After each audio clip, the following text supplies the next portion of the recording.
Gruaja ime dhe vajza ime jetojnë edhe në Prishtinë edhe në Oslo dhe jetojnë në të dy vendet pra. Por kjo nuk do të thotë që kur ato nuk janë me mua, unë jam i dhunshëm, sepse konferenca ishte nuk ka paqe pa gratë, besoni, unë jam paqësor edhe kur janë ato këtu edhe kur s'janë.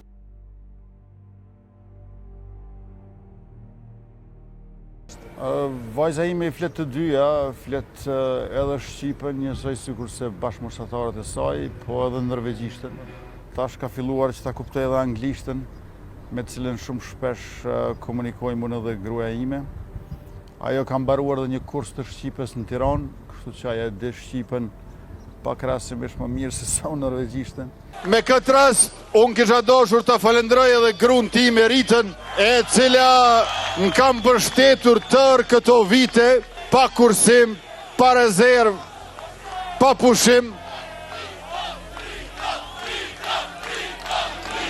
E ta falenderoj edhe nonën time, e cila po rrin me vajzën time që me mujt Rita me orë këtu.